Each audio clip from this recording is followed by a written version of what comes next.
Always ask me how I am. In this situation, this is time when we can hear how she is.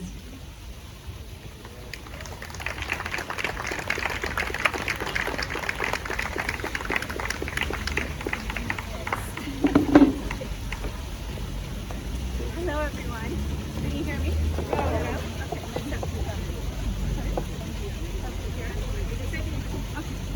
Can you hear me now? Yeah? Okay. Hello everyone. So before I begin today, first of all I want to tell you that I'm a somatic therapist and I take very good care of the human body. So this is about the human body today. Before I begin, I invite you to pay attention to your breath and to notice what your body's telling you. If you need extra care as I share, please do what you need. To hold yourself with great compassion. It may help to put your hand, a little more, okay. If you need extra care as I share, please do what you need to hold yourself with great compassion.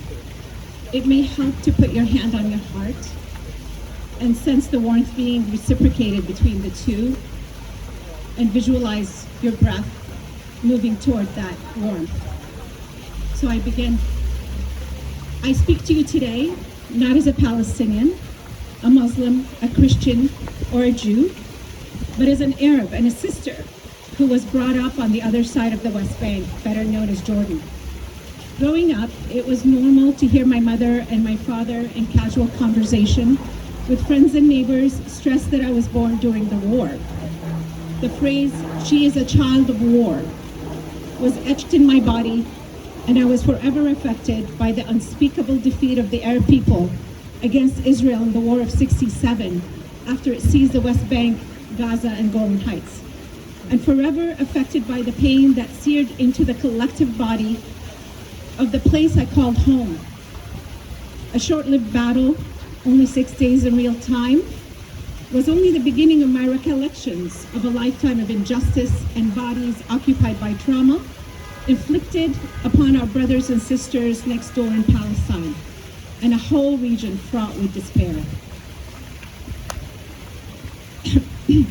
Living the first 13 years of my life in a place where a majority number of forcibly expelled Palestinians who had realized there was no hope of returning to their homes and ancestral land had been living in Jordan since the Nakba. I could sense, thank you, I'm sorry about that, yeah, I can't tell. I could sense their loss and grief all around me, even as a child, hardly ever in spoken words, but in a way of heaviness in the collective body that dragged their feet behind. This sense of despair was in the air as people walked and went on their daily lives with a caving in of their spine and a hollowness that echoed through their chest, probably due to the palpable shame of defeat. This feeling carried over when I immigrated to the US with my family. Even thousands of miles away on a different continent, I witnessed a community of refugees and Arab immigrants alike bring with them the simmering feeling of grief, but with a tinge of hope for a renewed sense of existence and relevance. There's a saying in Arabic that resembles the English, sorry, my hand is shaking there. I'm not used to speaking. There's a saying in Arabic that resembles the English metaphor, blood is thicker than water. And it goes, أنا وأخوي على ابن عمي, أنا وابن عمي على الغريب. When in trouble, it means I stand by my brother to protect from my cousin, but I stand with my cousin to protect from a stranger. A family does not leave anyone behind. When one family member is oppressed, the whole family shows up in solidarity. This is what I have also carried over in my body, having been taught that family and tribe, hand in hand, is a collective responsibility, a way that all members can realize their greatest sense of belonging. When the most recent events happened, followed by the atrocities in Gaza, the simmering of pain and trauma of being a child of war turned up the fire within me.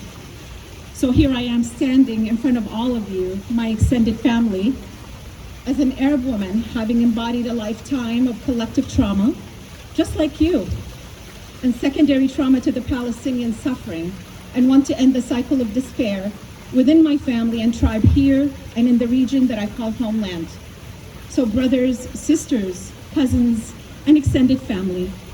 Please join me in calling on Israel and its supporters who have not awakened yet to the racism and oppression inflicted upon the Palestinians to see that Israel had created a prison for itself, and its freedom lies only within the freedom of every Palestinian child, woman, and man who have been imprisoned, displaced, or expelled at its very hands, and that the Israeli sense of belonging in the region can only be realized through their acts of fairness, justice, and equality of their Palestinian counterparts and their extended Arab family, and through taking appropriate steps to stopping the genocide permanently.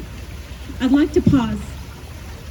This may be a time to feel extra compassion for ourselves, so let's take a deep breath and as I continue.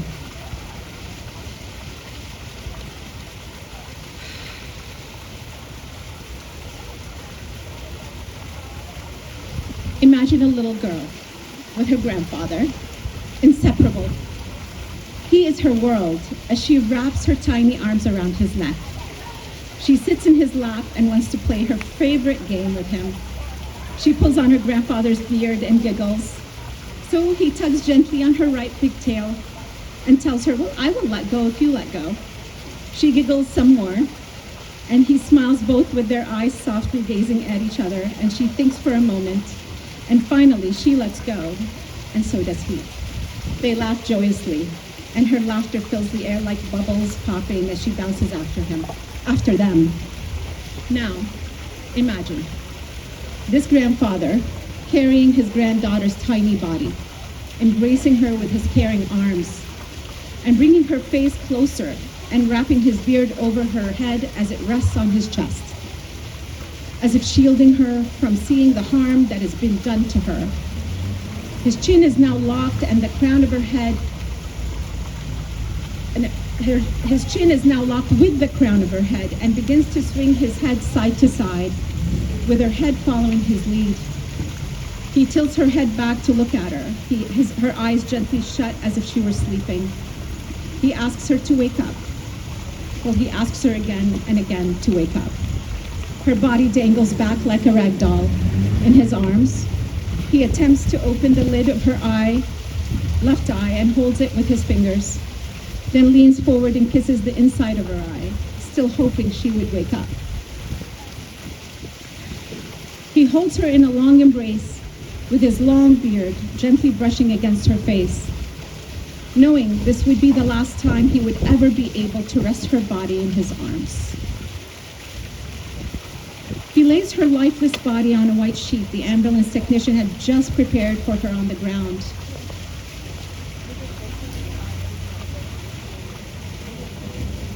Okay. He lays her lifeless body on a white sheet the ambulance technician had just prepared for her on the ground. He kneels and strokes her head and makes sure her pigtails are rolled neatly exactly the way she liked them. He wraps her in her new white sheets and says goodnight to her for the very last time. Soon after he lays her to rest, this heartbroken man searched the rubble of his house for any sign of his beloved grandchildren's belongings. He collected a doll and her favorite bicycle that were layered with debris and dust as he wept the loss of the soul of his soul, a title he gave his precious granddaughter. She's the soul of my soul, he said. Descending the mountain of rubble, he has a tiny emblem pinned to his left chest pocket of the earring he found after she died. So I'd like you to pause and notice the first emotion you feel as you let this story settle in your consciousness.